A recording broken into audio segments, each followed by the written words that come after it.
I'm going to assume many of us have walked through city streets like those in Philadelphia, where we see row after row of brick homes scaling at least 3 stories high, and grocery stores are less than a few blocks away where every amenity you need can be found.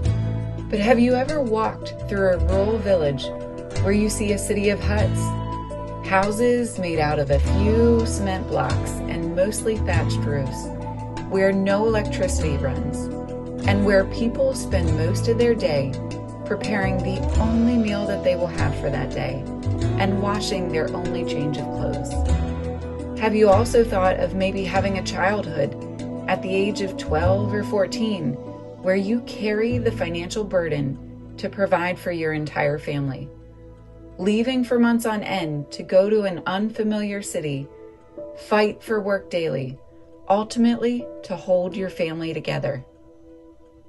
It can be truly difficult to imagine how a person's life can be so harshly extreme living in different parts of the world. But that's the reality of how different our lives look to those living in rural villages in Senegal, Africa. Many of you may ask the question, why? Why are they so different? Unfortunately, there's a stark reality. The access and resourcing in our economic systems are wildly different. The future can look harsh and grim in places like Senegal, but they're not hopeless. Our hearts were touched in 2006 with a discovery trip to a rural village in Senegal. Since then, there's been a long-standing relationship with Gonin, a village with a population of over 2,000 people living in deep poverty with inconsistent access to basic healthcare, education, and steady rural jobs.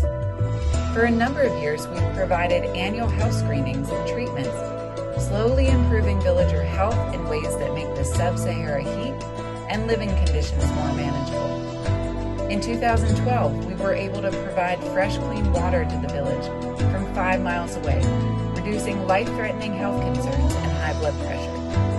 But 3 years ago, Jules Cajo had a distinct realization that we could do more for this village, and God willing, more for Senegal.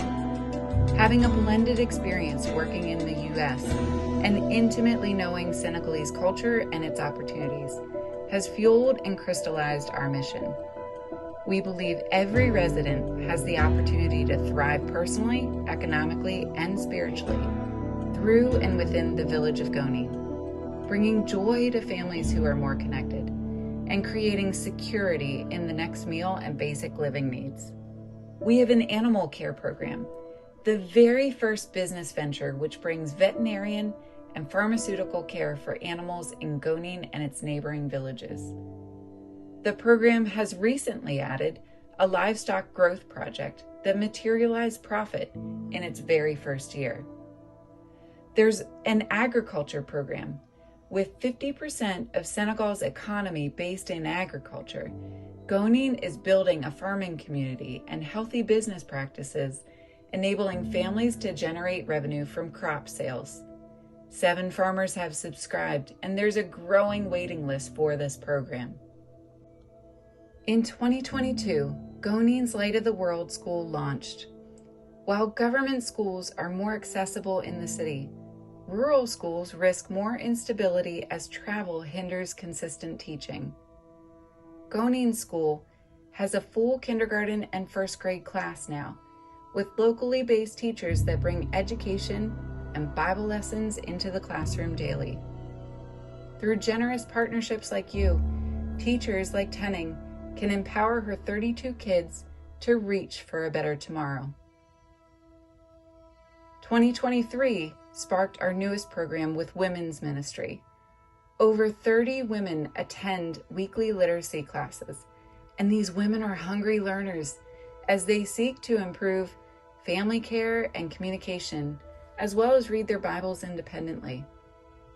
I bet we don't even think twice that we can read simple things like medicine and cleaning bottles, whereas these women have to rely on memory or others.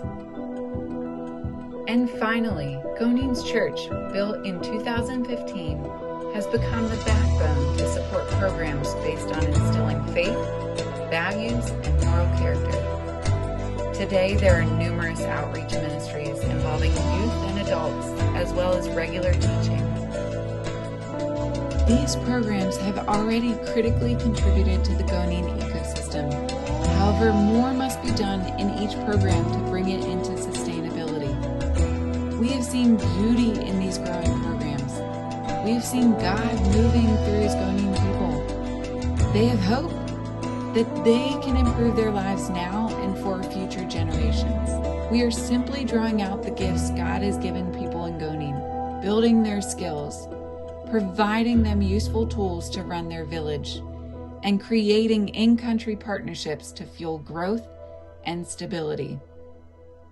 While you may never be able to go and serve, I pray that through our partnership, you will get to see and experience lifelong transformation in Senegal.